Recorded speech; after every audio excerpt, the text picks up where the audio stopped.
बिस्मिल्लाहिर्रहमानिर्रहीम। अस्सलाम वालेकुम डियर स्टूडेंट्स।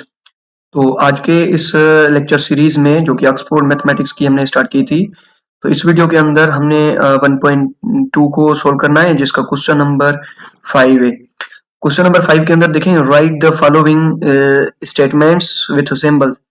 तो इन स्टेटमेंट्स को हमने सिंबल के साथ लिखना होगा। तो सबसे पहले हम जो इसके रिलेटेड जो टॉपिक हमसे पूछे गए हैं वो हम डिस्कस कर लेते हैं। तो सबसे पहले जो है, सबसेट क्या होता है। ठीक है, तो सबसेट क्या होता है, यानी कि अगर आपके पास कोई सेट है ए 1 2 3 4 और फिर एक दूसरा सेट है बी जो कि है 1 1 2 एंड 3। तो देखें, ये जो बी सेट है ये कंप्लीट आ रहा है इसके अंदर, यानी 1 2 3। अगर हम ये 1 2 3 उठा करके तीनों इसके अंदर रखें तो यहां तक पूरे का पूरा कंप्लीटली ये जो बी सेट है इस ए सेट के अंदर आ जाएगा। तो इस सेट को हम बोलते हैं, इस बी सेट को हम बोलेंगे कि ये सब सेट हो गया ए का, यानी कि एक टुकड़ा हो गया इस सेट का। ठीक है, सब सेट को आप ऐसा टुकड़ा बोल सकते हैं कि ये हाफ सेट हो गया किसका, ए का। तो इसके मजीद दो कैटेगराइज हो जाते हैं सबसेट के। एक होता है इम्प्रॉपर, ठीक है, इम्प्रॉपर सबसेट होता है, इम्प्रॉपर सबसेट, और दूसरा होता है प्रॉपर सबसेट। ठीक है, इसको भी मैं यहाँ पे लिख देता हूं, प्रॉपर सबसेट। तो इम्प्रॉपर सबसेट यानी कि एक सेट कंप्लीटली दूसरे सेट के अंदर आ जाए। यहाँ पे देखें कुछ एलिमेंट इसके जो है 4 बच गया था एक इसका, लेकिन यहाँ पे बचना नहीं चाहिए। मैं इसको एग्जांपल में बता देता हूँ कि एक सेट ए है 1 2 3, तो बी सेट दूसरा कोई भी इसका सबसेट ऐसे लिखेंगे जिसका कोई भी एलिमेंट बचना नहीं चाहिए, सेम आना चाहिए, यानी कि थोड़ा सा आगे पीछे कर सकते हैं 2 1 और 3। तो इस बी को देखें, ये कंप्लीटली जो बी है इस ए के अंदर आ रहा है, तो इसको हम बोलते हैं इम्प्रॉपर सबसेट। और इसका सिंबल भी क्या होता है, इसका सिंबल भी होता है कि बी जो है इम्प्रॉपर सबसेट है ए का। इम्प्रॉपर का भी सबसेट का ये सिंबल होता है, और सबसेट का भी पूछा जाए तो ये होता है। और प्रॉपर का सबसेट क्या क्या मतलब होता है, यानी कि एक सबसेट जिसके कंप्लीट एलिमेंट दूसरे के अंदर नहीं आए। जैसे कि हमने ये वाला एग्जांपल देखा था कि बी तो सबसेट हो गया था ए का, लेकिन कंप्लीट नहीं था। ठीक है, एक दूसरा भी एग्जांपल मैं यहीं पे ही लिख देता हूं कि ये एक ए सेट है जिसके अंदर 1 2 3 और 4 एलिमेंट हैं, 4 एलिमेंट है, और एक बी सेट एक ऐसा सेट है जिसके अंदर 1 और 2 एलिमेंट है। तो ये देखें, बी इसका सबसेट भी है लेकिन ये कंप्लीट इसके अंदर नहीं आ रहा, तो हम इसको बोलते हैं प्रॉपर। ठीक है, अच्छा, ये इसके अंदर जो है कंप्लीट इसका नहीं है, तो इसको हम बोल देंगे कि ये इसका जो है यानी कि कंप्लीट सबसेट हो गया। ठीक है, तो अब इसको हम बोल देंगे कि ये प्रॉपर। इसके रिमेनिंग जो है बचने चाहिए एलिमेंट, ये लाजमी रखना है। जो बड़ा सेट होगा उसके कुछ ना कुछ एलिमेंट बचने चाहिए, और इम्प्रॉपर के अंदर क्या होता है कि कोई भी एलिमेंट बचना नहीं चाहिए। तो अब हम को जस्ट तो सिंबल लिखना है, तो जब भी सबसेट का सिंबल अगर आपको लिखना हो तो आप सबसेट का सिंबल ये लिखेंगे, इम्प्रॉपर का भी सिंबल ये होता है, और प्रॉपर का सिंबल ये जस्ट इस तरीके से आप लिख देंगे, तो ये प्रॉपर का सबसेट हो जाएगा, प्रॉपर का साइन हो जाएगा। अब हम बढ़ते हैं पार्ट की तरफ। ठीक है, क्लियर हो गए होंगे आई होप कि आपको ये प्रॉपर और इम्प्रॉपर। अब मजीद हम जब इसको डिस्कस करेंगे तो इंशाल्लाह आपको समझ में आ जाएगा। तो B is the subset of A. तो सबसेट की बात है तो सिंबल हमें यूज करना है जस्ट ये, एक B is the subset, subset का सिंबल था ये वाला, सबसेट का सिंबल हमने ये वाला लगाया, और हमने यहाँ पे आगे लिख दिया ए। तो B is the subset of A, जैसे यही लिखा था ना हमने, इस सबसेट का सिंबल यहाँ पे लिखना था, ये जो कि क्वेश्चन के अंदर पूछा गया था। ठीक है, तो हमने ये सिंबल लगा दिया, और अगर इसका कोई जस्ट पूछा यहीं तक गया है, लेकिन अगर मैं आपको थोड़ा सा मजीद समझा दूं तो ये इस तरीके से है कि बी एक हो सकता है 1 2, और ए एक हो सकता है 1 2 एंड 3। तो देखें बी जो है इसका सबसेट है और कंप्लीट भी नहीं है, ठीक है, ये तो जस्ट सबसेट में। ओके, और आगे ये इसका आंसर आ चुका है, बी के सबसेट को हम इस तरीके से लिखेंगे। तो अब हम पार्ट बी को देखते हैं। S is the improper subset of R. तो एस जो है, आंसर लिख रहा हूं मैं डायरेक्ट।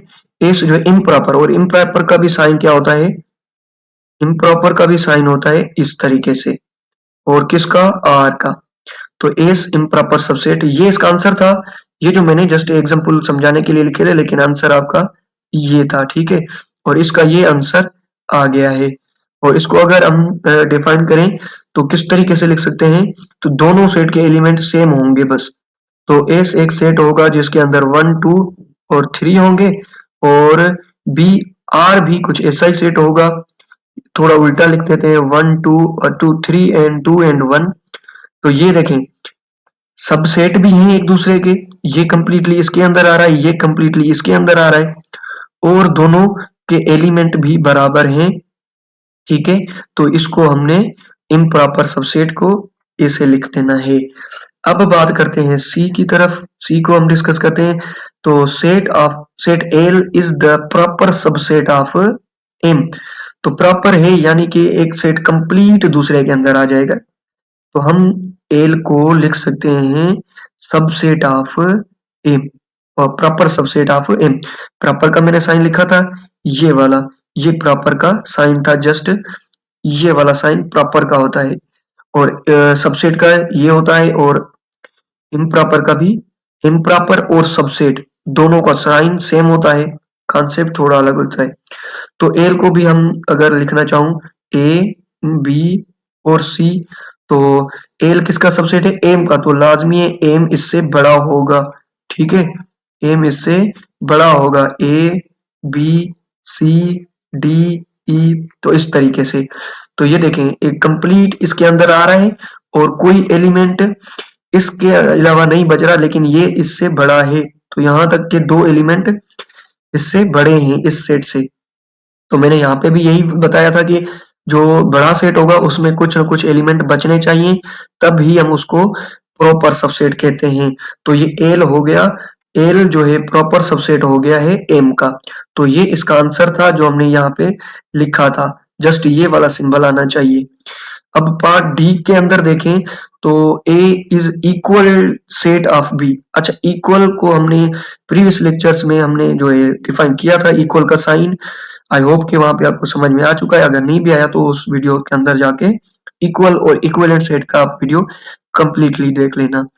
चलते हैं, हम इसको भी हम लिख देते हैं कि ए के अंदर कोई भी ऐसा सेट 1 2 3, और बी के अंदर कोई ऐसा सेट जो है 1 2 3। तो देखें ये दोनों सेट अगर बराबर होते, एलिमेंट भी सेम है और तादाद भी सेम है, 1 2 3 तीन एलिमेंट, 1 2 3 तीन एलिमेंट, और तीनों कैसे हैं, एक है 1 2 3 1 2 3। तो इसको हम लिखते कैसे हैं, ए बराबर बी के। तो इसको हम लिखते हैं ए इक्वल बी। तो ये साइन था इक्वल का, ठीक है, इक्वल का साइन देना है हमें, जस्ट सिंबल में लिखना था। तो ये हमने इसको इस तरीके से लिख दिया है, ठीक है। अब बढ़ते हैं पार्ट नंबर ई की तरफ।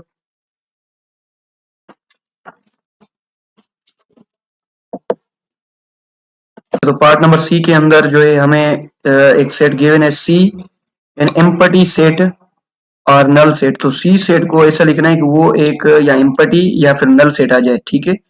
तो एक सी सेट इस तरीके से, और नल सेट को आप या तो इस तरीके से खाली छोड़ सकते हैं, या फिर इसको आप इस तरीके से अलग करके एक फाइल लिख सकते हैं।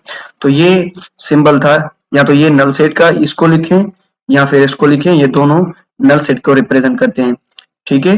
तो ये नल सेट का सिंबल आपने जो है समझ लिया होगा, ठीक है। तो एफ पार्ट के अंदर क्या है, अब एफ पार्ट को समझते हैं कि C is not subset of set D.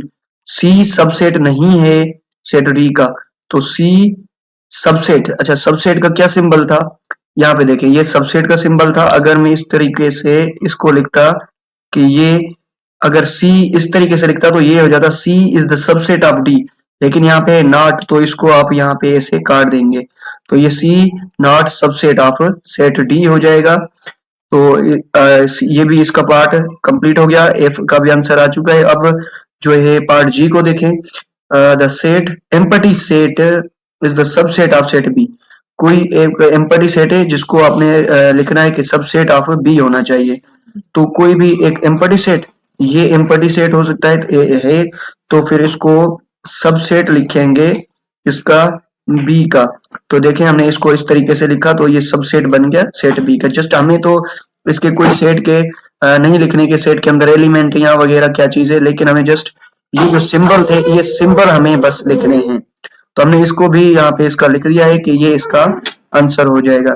अगर इसको आप कोई ऐसे समझेंगे ये एक खाली सेट है, तो खाली तो ऐसे ही होता है, ठीक है। और उसके अलावा अगर मैं कोई बी लिख दूं इस तरीके से 1 2 3, तो कोई भी, तो ये देखें ये कंप्लीटली सबसेट है इसका।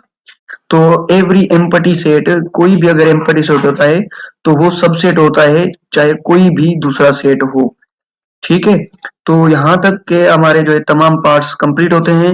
मिलते हैं अपने नेक्स्ट लेक्चर में, तब तक के लिए खुदा हाफिज।